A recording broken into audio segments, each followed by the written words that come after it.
¿Cómo se sacrifica el dolor?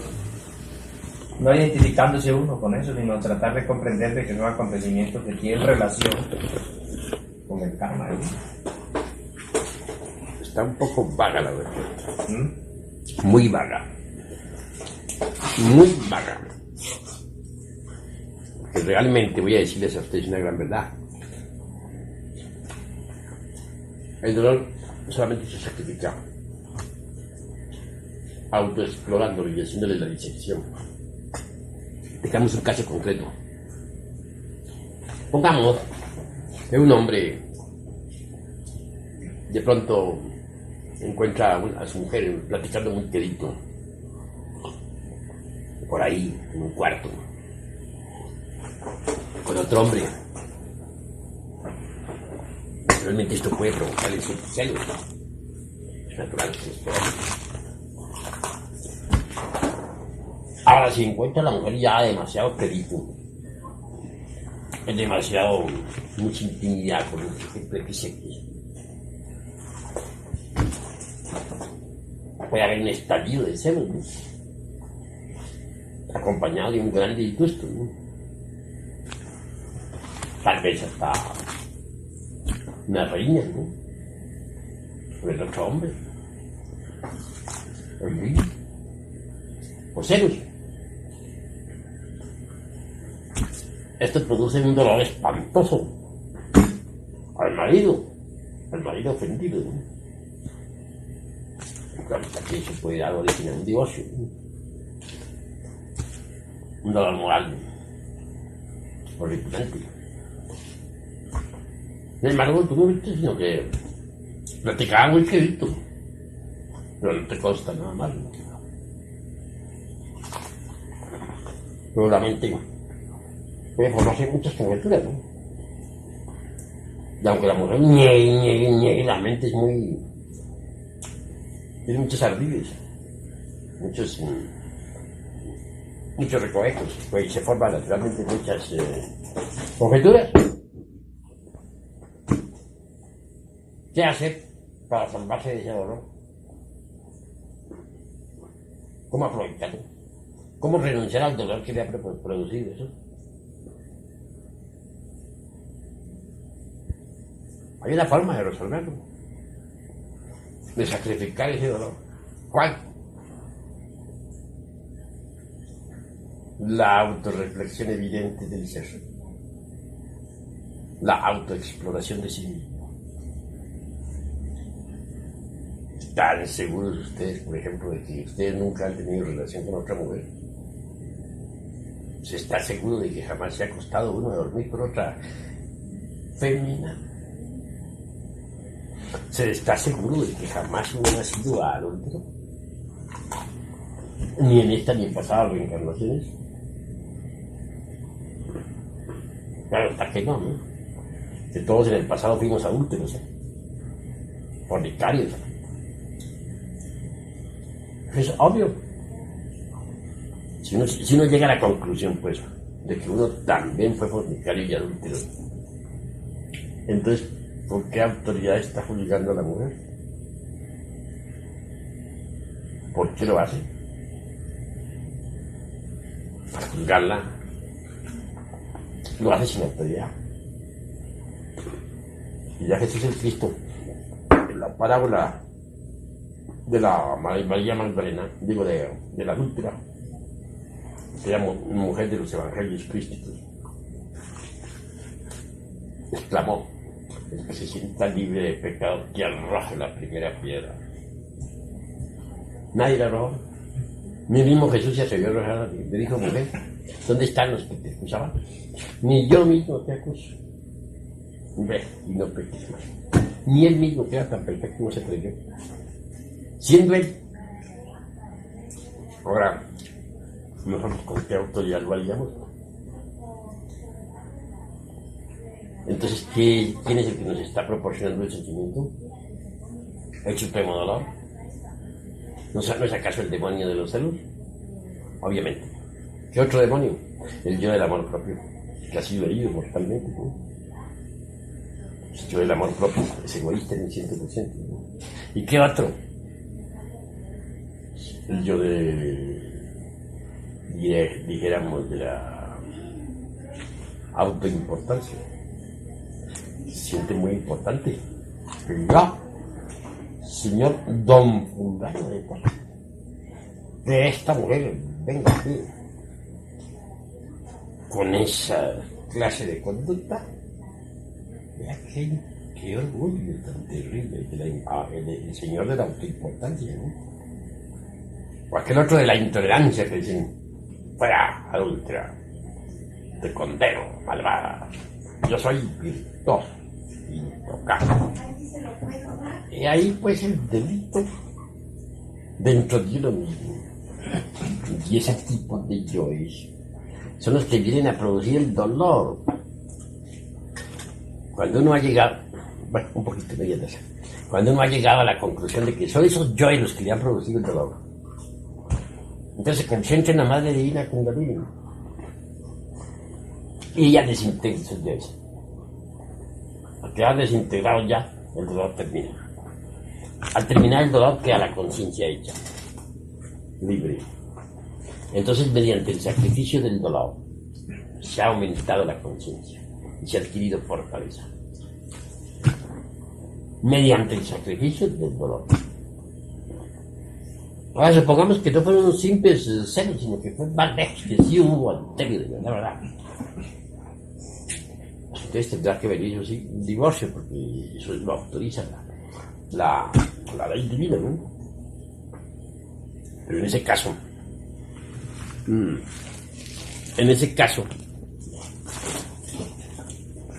también puede decirse con absoluta seguridad,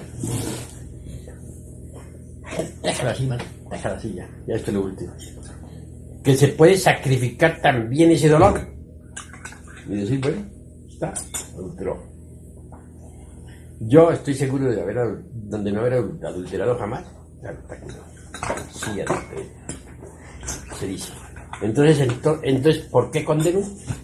No tengo derecho a condenar a nadie, porque que se sienta limpio de pecado, que arroje la primera piedra. Entonces, ¿quién es el que me está proporcionando el dolor?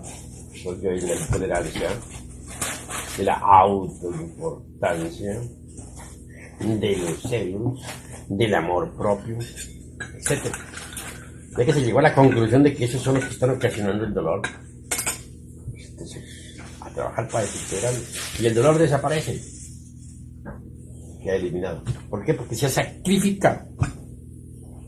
Y eso trae un aumento de conciencia, porque aquellas energías que estaban involucradas en el dolor quedan liberadas. Trae no solamente la paz al corazón tranquilo, sino que además trae un aumento de conciencia, un acrecentamiento de la conciencia. Eso se llama sacrificar el dolor. Pero la gente es capaz de todo, menos de sacrificar sus dolores. Quieren mucho sus dolores. Y resulta que los máximos dolores son los que les brindan a uno las mejores oportunidades para el despertar. Para el despertar de la conciencia. Pero hay que aprender a sacrificar el dolor. Y hay mucha clase de dolores. Por ejemplo, un insultador, ¿no?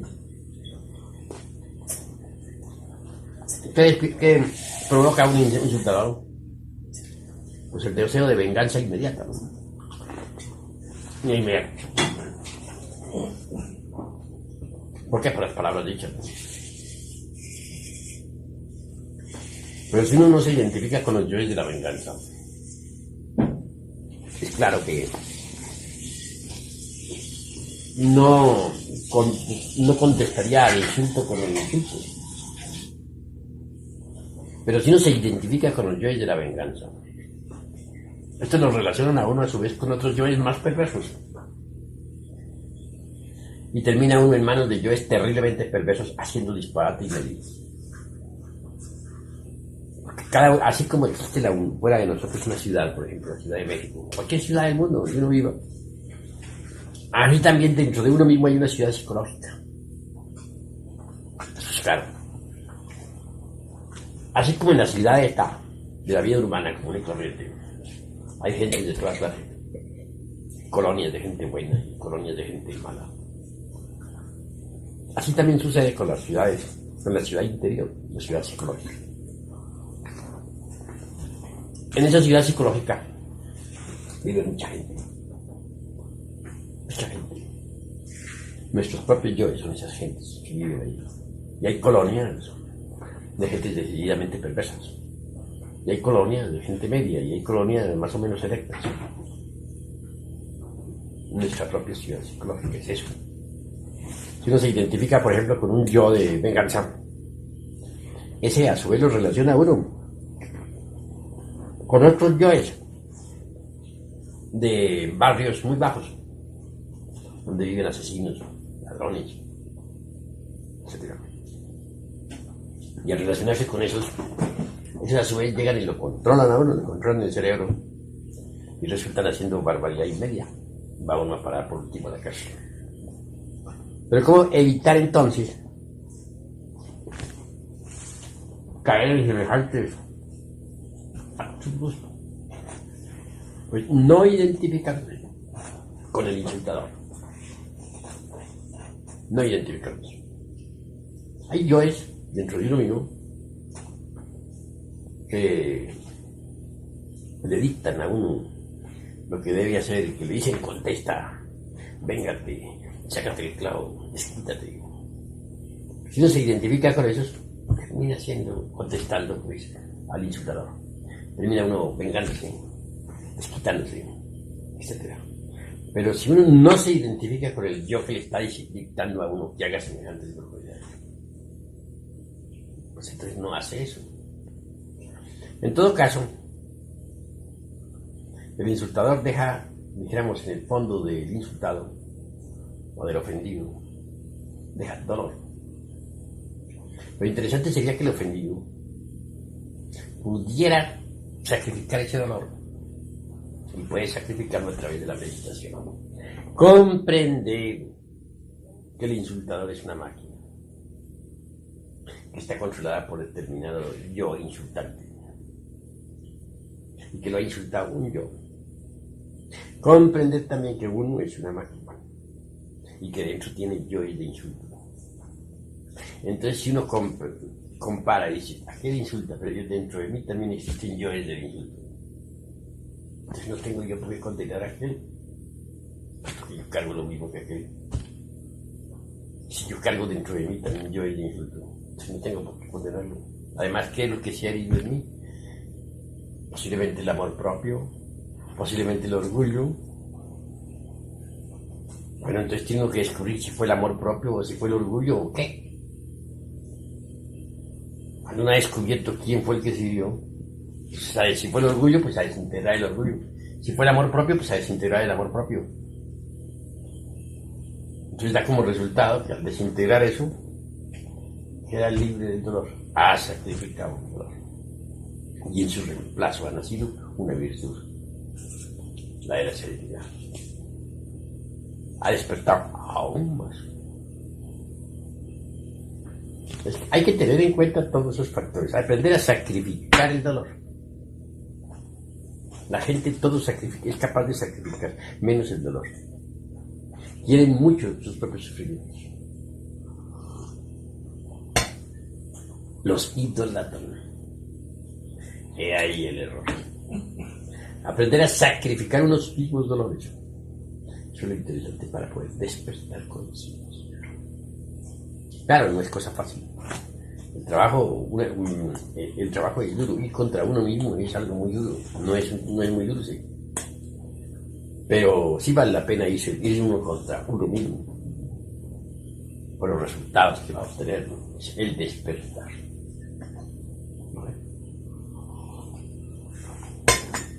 De manera que van entendiendo ustedes. Abuelo, posiblemente sería ridículo preguntarle algo que me viene ahorita a mí a la mente. Como yo me doy cuenta que nadie o casi nadie tiene, digamos, esa capacidad de análisis con la que usted cuenta. Eso es lo que considero yo que lo lleva a usted a trabajos tan profundos, ¿no? Pero sí. Pero, ¿qué es lo que le ha dado a usted esa capacidad de análisis? Les voy a ser sincero a ustedes. En principio la capacidad de análisis, aunque yo pensaba que era extraordinaria, resulta con respecto a la actual capacidad que tengo, algo incipiente. La capacidad actual que tengo se desarrolló pues de una capacidad incipiente. Esa capacidad de análisis actual no se debe a otra cosa, sino a la disolución del ego. Resulta que cuando uno tiene ego es muy torpe. Pero cuando uno desintegra el ego, la esencia queda muy libre. Y la esencia libre le confiere a uno inteligencia. Pero el que tiene ego cree que es inteligente. No lo es. Pero él cree que lo es. Y no lo es. Podrá ser intelectual. Pero una cosa es ser intelectual y otra cosa es ser inteligente. Hay que hacer una plena diferenciación entre intelectual e inteligente. Cuando uno aniquila el ego, aflora entonces la inteligencia. Pero de una forma natural, espontánea. Cuando uno no tiene ego, es inteligente. Pero cuando sí tiene ego, aunque se crea muy inteligente por el hecho de haber leído, de pertenecer a tal o cual escuela, o de ser un magnífico intelectual, no lo es. No es inteligente. Esa es la realidad de los hechos. Yo cuando tenía ego, pensé que tenía una gran capacidad de análisis. Después de destruir el ego, he venido a comprender que en aquella época mi capacidad de análisis era incipiente. Pero yo creía que era gigantesca por el hecho de haber leído. Solo el tiempo me vino a demostrar que no era tan grandiosa como yo pensaba. Así que lo importante en la vida es tener esa capacidad de la autorreflexión evidente del ser. Pero esta aflora con la aniquilación del ego. Entonces puede uno ver las cosas más claras. Por eso es que hay 7 tipos de razonamiento. O 9 clases de razón. Entre todo me refiero a la razón objetiva. No a la razón subjetiva, sino a la objetiva. La razón objetiva es distinta a la objetiva. Porque la razón objetiva se fundamenta en la conciencia, ¿no? La conciencia, dijéramos, aporta los datos a la mente interior para que ésta pueda razonar. Y el desarrollo y esa capacidad de razonamiento de la mente interior es maravilloso, es formidable, porque solamente funciona con los resortes de la conciencia. Así que la mente interior, por ejemplo, tiene 7 grados de desarrollo, o 9 grados de desarrollo, no 7, 9. ¿Cómo podría saberse, por ejemplo, conocerse el grado de desarrollo de la razón objetiva o mente interior de las personas? Se conoce exclusivamente en los cuernos. ¿En qué? Los cuernos. ¿Sí, señor? Le dicen cachos. Bueno, lo dicen por allá. Aquí estamos. De verdad que esos... Si en los cuernos aparecen, por ejemplo, un solo tridente, indica que es un grado de razón objetiva hasta ahora de primer grado. Pero si aparece 2 tridentes, esa persona está en el segundo grado de la razón objetiva. Si aparecen 3 tridentes en el tercer grado de la razón objetiva, si aparecen 4 tridentes en el cuarto grado de la razón objetiva, si aparecen 5 tridentes, ya es venerabilísimo en todo el megalocosmos. Pero si aparece 6 tridentes, has alcanzado el grado de Él, como dice Gurdjieff, de Anklat, ha alcanzado el sagrado Anklat. 6 tridentes los tienen únicamente los que han hecho la gran obra. Nada más. Pero ahí no se queda corto eso, por ejemplo, porque del 6º grado de desarrollo de la razón objetiva a donde se debe llegar, que es el eterno Padre Cósmico Común, hay todavía 3 grados más. Quien llegue al 9º grado de desarrollo de la mente interior, incuestionablemente ya está perfectísimo en todo sentido. Ya puede sumergirse entre el seno del eterno Padre Cósmico Común.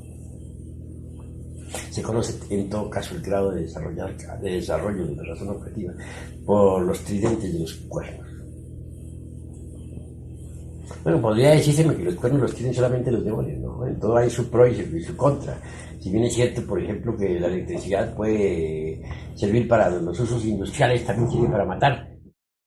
Hoy en día está convertido en diablo, la gente lo tiene convertido en diablo.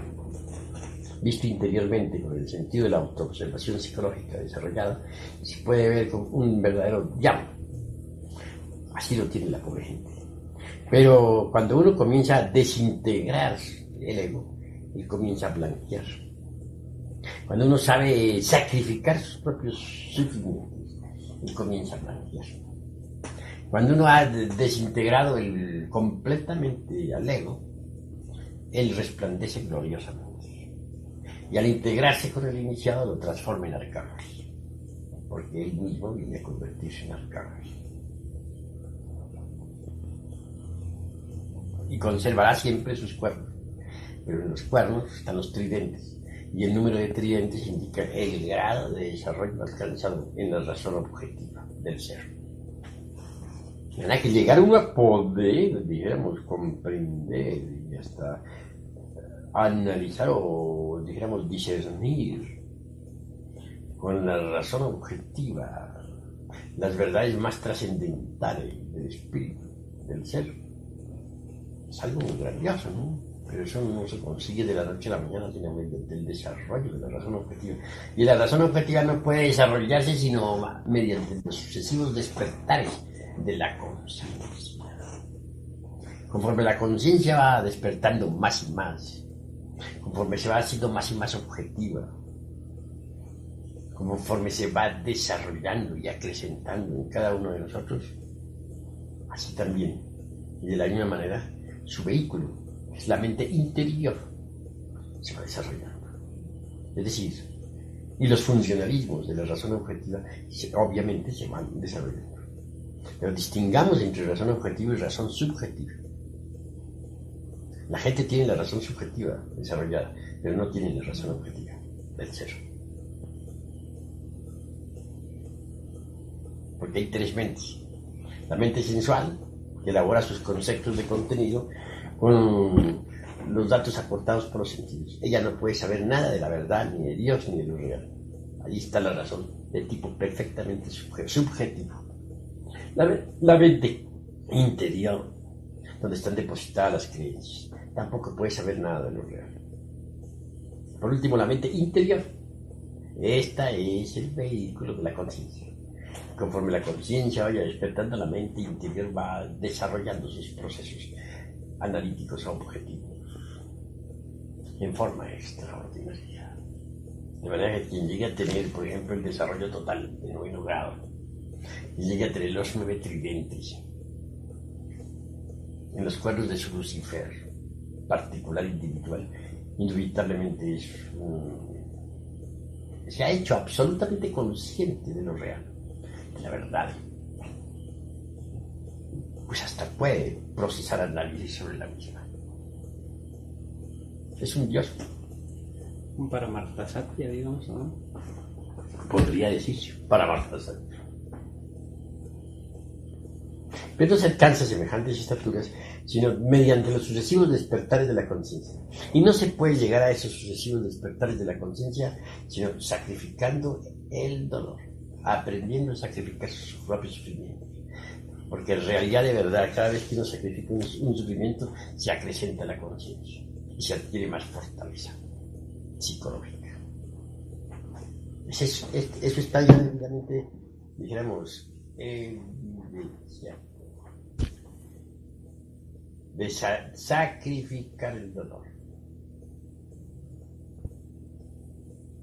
Esa es la clave más extraordinaria que hay para ir procesando despertares de la conciencia.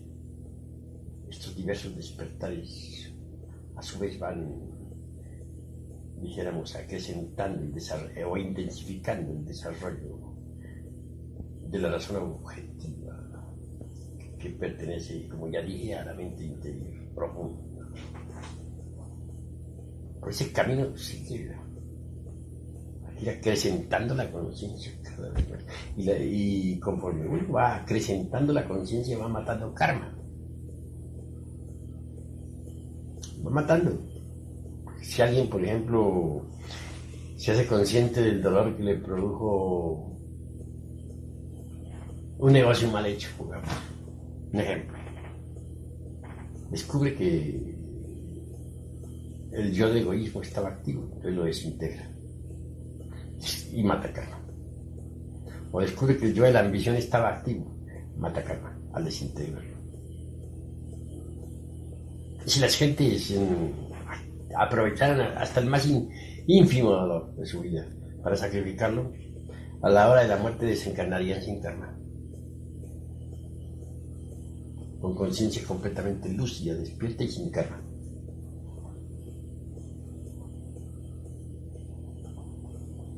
Ahora, en la práctica hemos podido evidenciar que realmente los demás no son los que nos producen a nosotros los dolores y los sufrimientos. Los sufrimientos los producimos nosotros mismos. Por ejemplo, supongamos que a uno de ustedes le roba a un ladrón su cartera. Se la vuela. Dicen ustedes, hombre, me acaban de robar, he perdido mi dinero. Luego viene la angustia, quedé sin dinero. El espantoso sufrimiento, quedé sin dinero. ¿Y ahora qué hago? Pero vamos a ver, ¿el ladrón nos produjo el dolor? ¿O quién? Claro, ustedes dirían el ladrón. Pero si ustedes se autoexploran a sí mismos, descubrirán que dentro de ustedes está el yo del apego al dinero, o de apego a la cartera.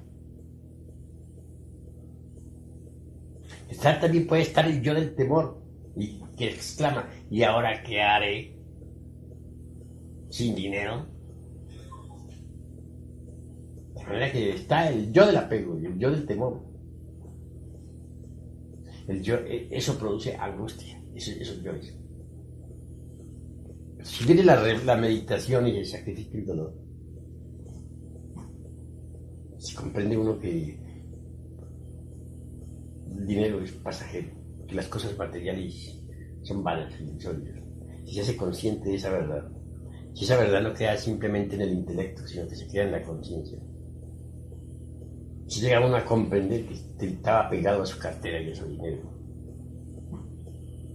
si llega uno a comprender que tiene temor de verse sin dinero ante los problemas de la vida, entonces se propone naturalmente acabar con esos dos yoes, el temor y el del apego, ¿no?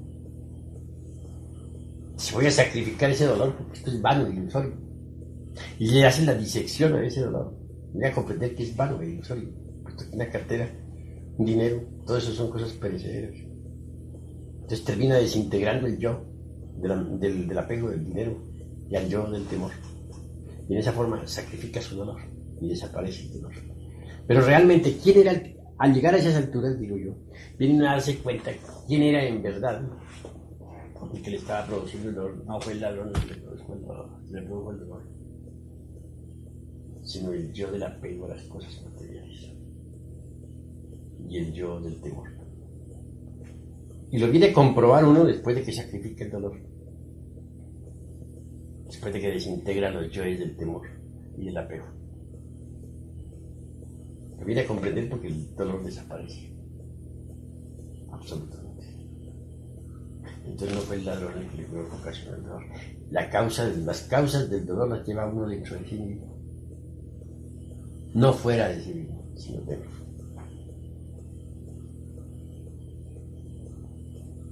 Si uno no sacrifica al dolor, no será feliz jamás.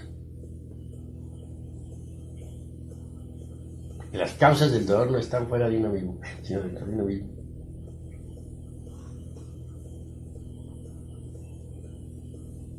Yo he llegado a esas reflexiones. Es que este tipo de reflexiones son necesarísimas para los estudiantes, porque usted sienta bases, digamos, en sus libros, o en, bueno, más que nada en sus libros, ¿no? Pero este aspecto de la tercera cámara, el psicológico, es de una ayuda espantosa para los estudiantes ahora. Claro. Porque ahí encuentran ellos, digamos, un apoyo hacia lo que son, digamos, los análisis de muchos aspectos que no del ego, que no puede uno penetrar en ellos por falta de capacidad. Yo por eso le veo tanta importancia al aspecto psicológico en la tercera cámara. Hoy me había gustado desarrollar el aspecto psicológico, pero como hubo un matrimonio, mi ser orientó todo hacia la alquimia, ¿no? Pero el aspecto psicológico es fundamental. Claro. Es fundamental. Y lo que más lo perjudica a uno es la identificación. Porque si un yo, por ejemplo, le dice a uno, véngate de aquel que me causó dolor, y le surgiera a uno la idea de vengarse, y uno se identifica con ese que está ahí sugiriendo esas ideas, pues termina al fin y al cabo vengándose. Ahora, ¿cómo se relacionan los yoes unos con otros? Piensen ustedes en una ciudad, la ciudad psicológica. Tiene, digamos, colonias donde vive gente sana y colonias donde vive gente perversa. Colonias donde vive gente sana y perversa y de todo un poco. Suburbios más o menos malos, suburbios regulares, etcétera, llenos de mucha gente. Todas esas personas que viven en esa ciudad psicológica que nosotros cargamos en nuestro interior son nuestros propios yoes. Son personas. Y esas personas, pues, aprovechan cualquier oportunidad para manifestarse a través de nosotros. Por ejemplo, si uno le pone mucho cuidado, por ejemplo, a un yo de venganza, entonces se identifica con él, se pierde en él y él en uno, y termina uno haciendo lo que él quiere, comete unos errores gravísimos que lo llevan a la cárcel. Esto se me parecería en el mundo físico, por ejemplo, al caso de una persona. En el mundo físico hay muchas personas. Supongamos que una persona cualquiera pudiera perderse en uno por un milagro de magia. Entonces resultaría uno haciendo las barbaridades que esa persona tiene en su mente, ¿no? Pues esto es algo semejante. Entonces, esas personas que viven en las ciudades psicológicas, pues son los yoes. Y si uno le pone mucho cuidado a un yo perverso, ese lo relaciona uno con habitantes de los barrios más perversos de la ciudad psicológica. Y esos otros los relaciona con otros perversos peores que viven en las distintas calles de la ciudad psicológica. Conclusión, termina uno haciendo barbaridades. De verdad que lo más grave que hay lo más grave que hay es identificarse con esos yoes. ¿Qué diríamos? Sería el colmo de los colmos, ¿no? Un ciudadano que va pasando por la calle y pudiera perderse en uno. Sería horrible, ¿no? Bueno, eso es lo que sucede con los yoes. Son ciudadanos que viven en la ciudad psicológica. Pronto resuelven perderse en uno para hacer barbaridades. Se establecen. Se establecen uno en ellos y ellos en uno. Y resulta haciendo cosas incongruentes, diciendo y haciendo cosas incongruentes. Y dijéramos, el truco que ellos quieren para meterse dentro de uno, para perderse en uno, es precisamente la identificación. Esa es la cosa. Lo más grave es identificarse con esos, con esa gente que vive en la ciudad psicológica. Lo más grave. Bueno, vamos a acostarnos. Claro, güey. Ahí quedó grabado todo en esa cinta para los que la escuchan. Claro, güey, es maravilloso todo esto. La aprender a sacrificar nuestros propios sufrimientos. Esa es la clave, ¿no, güey? ¿Claro? Provocar despertares formidables. Sacrificar los propios sufrimientos. Sacrificar los propios sufrimientos. Eso, y la gente no está dispuesta a sacrificar eso, los quieren demasiado. Pues si uno lo sacrifique, ¡pam! Los despertares, miren los despertares. Seguido. Es decir, a través del dolor, ¿no, güey? Dolor psicológico. Sí, que produce dolor desde sacrificar el dolor. Pero el resultado es el despertar. ¿Qué tal? Pues claro. Claro. Y por eso es que vale la pena vivir, ¿no? Porque tiene una oportunidad precisamente de sacrificarse. Y es que esa oportunidad está cada día en nosotros, ¿no? Y a cada instante. Que cada instante. Hay mucha gente que nos rodea y nos proporciona sufrimientos, diría yo. Pero ¿quién nos proporciona los sufrimientos? ¿Es esa gente? ¿O qué? La realidad es que los sufrimientos se los proporciona a uno los yoes que cargan en sus interiores. Las causas del dolor no están fuera de uno, dentro de uno.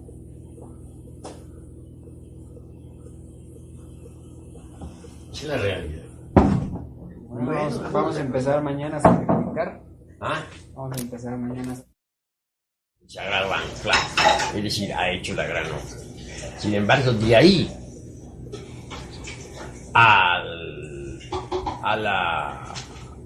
dijéramos, al seno del Eterno Padre Cósmico Común, es el absoluto, lo misericordioso. Hay que pasar por 3 grados más de perfeccionamiento de la razón objetiva, lo que significa hacerse consciente totalmente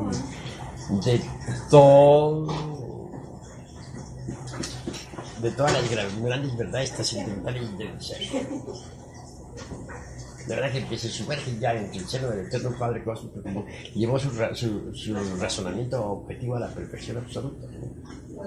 Y se hizo consciente totalmente de la divinidad, puede verbalizarla totalmente. Tiene una capacidad de omnisciencia única, ¿no? Porque una cosa es la verdad in abstracto y otra cosa es la verdad ya perfectamente entendida, comprendida y hasta verbalizada a través de la razón objetiva. Ahí la diferencia. Una diferencia semejante podría decirse, por ejemplo, una paralela exacta, para ser claro. Hay entre el oro en bruto, otra cosa es una preciosa joya, pulida, en oro. Una cosa es la verdad in abstracto y otra cosa es la verdad ya expresada de forma objetiva a través de la razón objetiva perfeccionada. Está pulida la joya. Claro. Eso hay que saberlo, pues, entender. Los tridentes indican el grado de perfeccionamiento de la razón. Esto es obvio.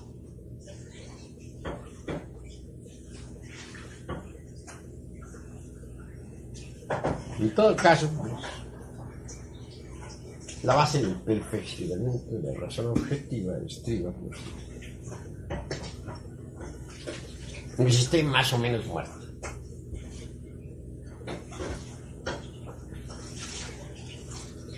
Ahora, solo Lucifer, con sus tridentes,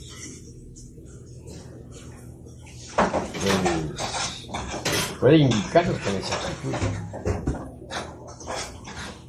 el camino. ¿Por qué? Porque sencillamente es una gran verdad.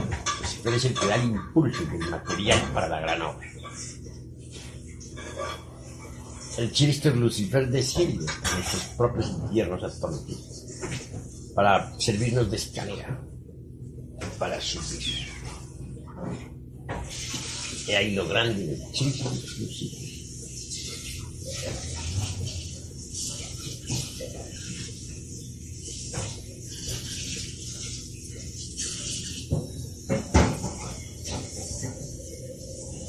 Es rebelde el chiste Lucifer. Y es claro que los pietistas, como gigantes, sí que asusta con las determinaciones del chiste Lucifer náhuatl. Por su revolución, su sabiduría, su acción. Resulta interesante Lucifer. Un señor Lucifer. En todo caso, es el mejor de los compadres.